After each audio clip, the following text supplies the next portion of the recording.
भारत में डेमोक्रेसी है हिंदू जैन बौद्ध सिख के कारण। अगर भारत में संविधान चल रहा है क्योंकि सनातनी बहुसंख्यक है, भारत में लोकतंत्र चल रहा है क्योंकि सनातनी बहुसंख्यक है।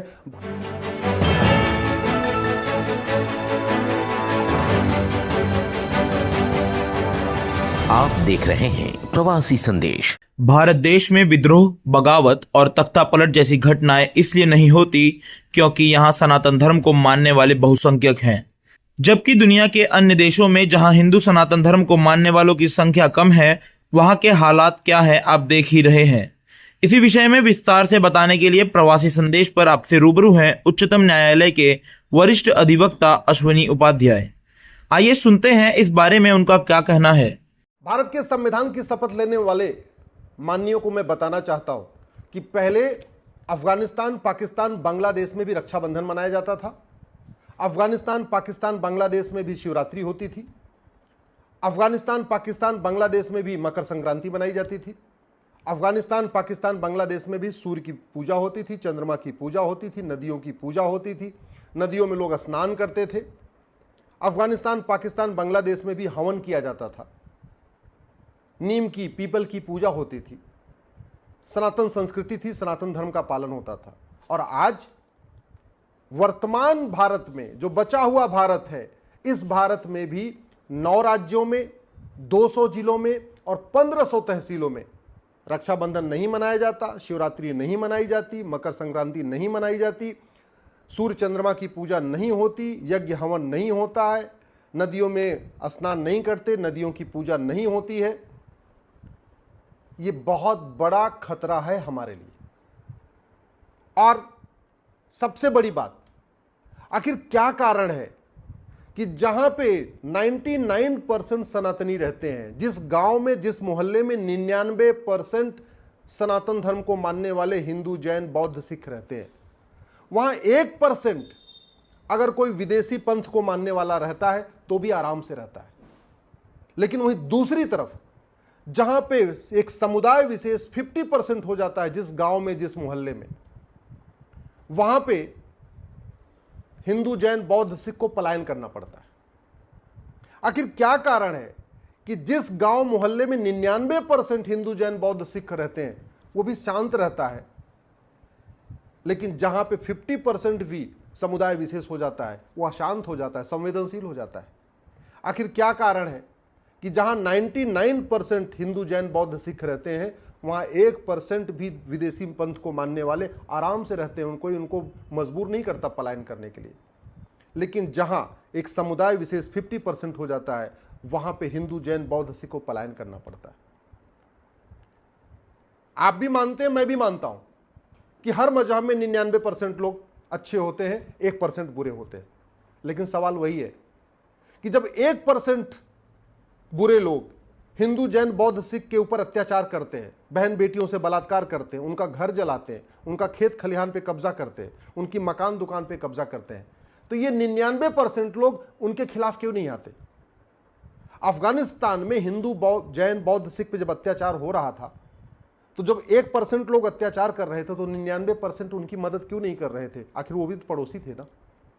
पाकिस्तान में 1947 में जब अत्याचार शुरू हुआ, बलात्कार शुरू हुआ, आगजनी शुरू हुई, तो जो 99% अच्छे लोग थे वो हिंदू, जैन, बौद्ध, सिख की मदद करने के आगे सामने क्यों नहीं आए?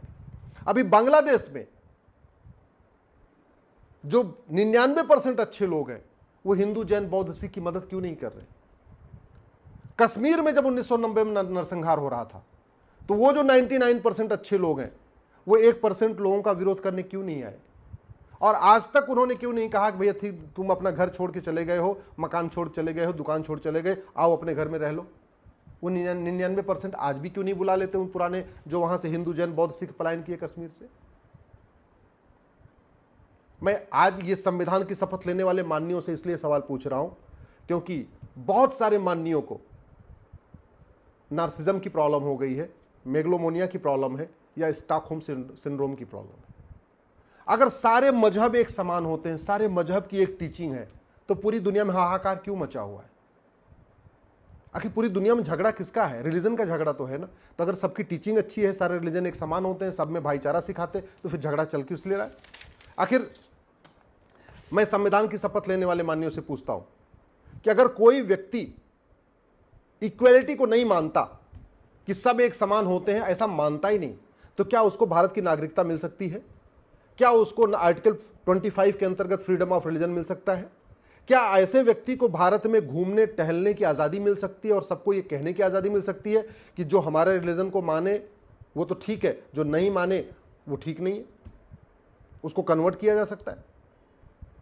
क्या भारत में जो लोग जेंडर जस्टिस को नहीं मानते, जेंडर इक्वलिटी को नहीं मानते, उनको भारत की सिटीजनशिप मिलनी चाहिए, उनको फ्रीडम ऑफ रिलीजन मिलनी चाहिए, उनको राइट टू जस्टिस मिलना चाहिए? क्या उनको भारत की और जो सुविधाएं वो मिलनी चाहिए? क्या जो लोग यूनिटी नेशनल इंटीग्रेशन को नहीं मानते,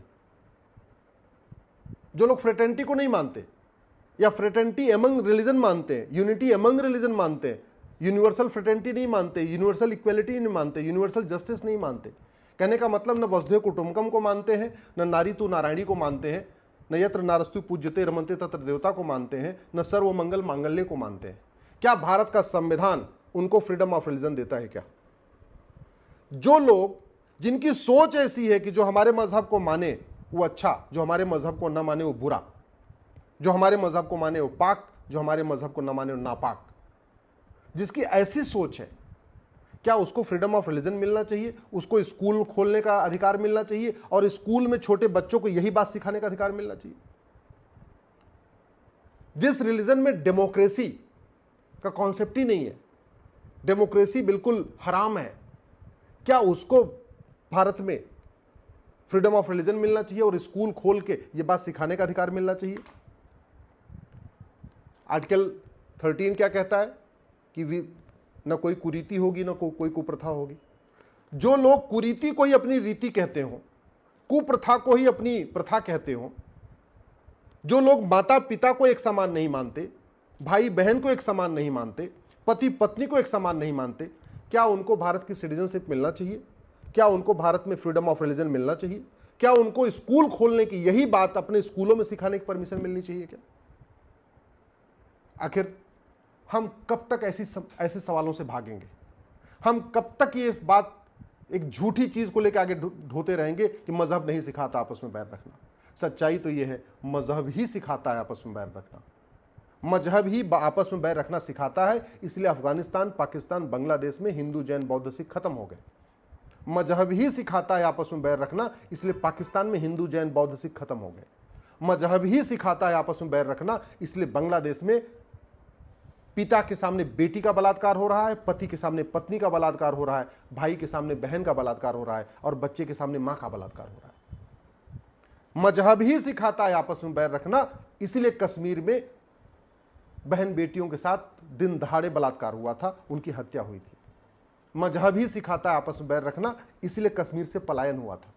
और मजहब ही सिखाता है आपस में बैर रखना, इसलिए भारत के 9 राज्यों से हिंदू जैन बौद्ध सिख खत्म हो गए। भारत के 800 जिलों में से 200 जिलों में हिंदू जैन बौद्ध सिख खत्म हो गए। भारत की 6000 तहसीलों में से 1500 तहसीलों में हिंदू जैन बौद्ध सिख खत्म हो गए। या तो कन्वर्ट कर उनका कन्वर्जन हो गया और या तो उन्होंने पलायन कर लिया, अपनी जान बचा के, अपनी इज्जत बचा के, अपना धर्म बचा के उन्होंने पलायन कर लिया। मजहब ही सिखाता है आपस में बैर रखना, इसीलिए सिख पंथ बना था। मजहब ही सिखाता आपस में बैर रखना, इसीलिए 2 साहिबजादों को, छोटे छोटे साहिबजादों को जिंदा दीवार में चिनवा दिया गया था। मजहब ही सिखाता आपस में बैर रखना, इसलिए हमारे पूर्वजों का उनकी निशंस हत्याएं की गई। उन्होंने धर्म के लिए बलिदान दिया अपना। और फिर हम आज की डेट में ये संविधान की शपथ लेने वाले नार्सिज्म, मेगलोमोनिया और स्टॉकहोम सिंड्रोम से पीड़ित लोग कह रहे हैं कि सारे all are equal, every religion is equal. कैसे इक्वल हो गया? क्या सारे रिलीजन में वसुधैव कुटुंबकम की बात है? क्या सारे रिलीजन में अष्टांग योग सिखाया जाता है? क्या सारे रिलीजन में सर्वमंगल मांगल्य सिखाया जाता है? क्या सारे रिलीजन में राष्ट्र प्रथम सिखाया जाता है? क्या सारे रिलीजन में इक्वलिटी, जस्टिस, लिबर्टी, फ्रेटर्निटी सिखाई जाती है? क्या जब नहीं तो फिर सारे रिलीजन समान कैसे हो गए? जब टीचिंग ही गलत है, जब टीचिंग में लिखा हुआ है कि जो हमारे रिलीजन को माने वो तो अच्छा है, जो नहीं माने वो बुरा है, और जो बुरा है उसके साथ कुछ भी कर सकते हो। जहां रिलीजन में लिखा हुआ है, किताब में लिखा हुआ है कि जो आपको मानेगा वो तो जन्नत में जाएगा, जो नहीं मानेगा जहन्नुम में जाएगा, जो मानेगा वो हीवन में जाएगा, जो नहीं मानेगा हेल में जाएगा, तो फिर सारे समान कैसे हो सकते हैं?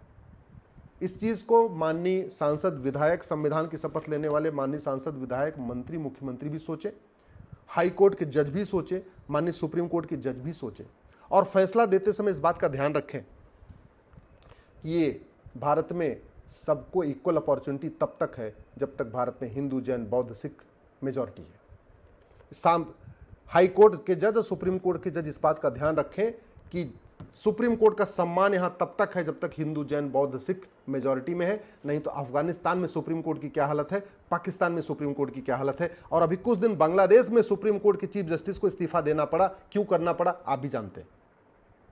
इस देश के जितने नेता हैं, जो सांसद, विधायक, मंत्री, अच्छी तरीके से समझ लें, भारत में सेकुलरिज्म है हिंदू, जैन, बौद्ध, सिख के कारण। भारत में डेमोक्रेसी है हिंदू, जैन, बौद्ध, सिख के कारण। अगर भारत में संविधान चल रहा है क्योंकि सनातनी बहुसंख्यक है, भारत में लोकतंत्र चल रहा है क्योंकि सनातनी बहुसंख्यक है, भारत की सेना विद्रोह नहीं करती क्योंकि सेना में सनातनी बहुसंख्यक है, भारत के नौकरशाह साजिश नहीं करते नेताओं के खिलाफ क्योंकि वहां पे सनातनी बहुसंख्यक है, भारत की आम जनता विद्रोह नहीं करती नेताओं के खिलाफ क्योंकि यहाँ पे सनातनी बहुसंख्यक है, तख्ता पलट नहीं होता क्योंकि सनातनी बहुसंख्यक है, जजेस को खुलेआम इंसल्ट नहीं किया जाता क्योंकि सनातनी बहुसंख्यक है, मंत्रियों पे और सांसदों पे खुलेआम हमला नहीं होता क्योंकि सनातनी बहुसंख्यक है। इसलिए कानून बनाने वाले सांसद और विधायक और कानून की व्याख्या करने वाले हाई कोर्ट के, सुप्रीम कोर्ट के जज इस बात का ध्यान रखें कि कैसे सनातन मजबूत होगा। अगर आपके गलत निर्णयों के कारण सनातन कमजोर होगा तो याद रखिएगा आने वाली पीढ़ियां आपको माफ नहीं करेंगी। आज आप जो फैसला देना हो दे लीजिए, आपको जो कानून बनाना हो बना लीजिए, लेकिन आने वाली पीढ़ियां माफ नहीं करेंगी। इसलिए कानून बनाइए तो सनातन को मजबूत करने के लिए, और हाई कोर्ट, सुप्रीम कोर्ट में फैसला करिए तो सनातन को मजबूत करने के लिए, भारत की संस्कृति को मजबूत करने के लिए, भारत की परंपरा को मजबूत करने के लिए, भारत के ज्ञान विज्ञान को मजबूत करने के लिए। अगर ये दिमाग से निकाल दीजिए कि सारे रिलीजन समान होते हैं, सबकी टीचिंग समान होती है, सारे रिलीजन में इक्वलिटी सिखाई जाती है, ये सबसे बड़ा फेक नैरेटिव है। और इस फेक नैरेटिव में हमारे सांसद, विधायक, मंत्री फंस चुके हैं। इस फेक नैरेटिव में हाई कोर्ट के, सुप्रीम कोर्ट के जज फंस चुके हैं। बहुत सारे माननीयों को नार्सिज्म की बीमारी हो गई है, बहुत सारे माननीयों को मेगलोमोनिया की बीमारी हो गई है, बहुत सारे माननीयों को स्टॉकहोम सिंड्रोम है, और इसीलिए वो देश को कहीं न कहीं नुकसान कर रहे हैं। प्रवासी संदेश को लाइक करें, शेयर करें, कमेंट करें, सब्सक्राइब करें और बेल आइकन जरूर दबाएं।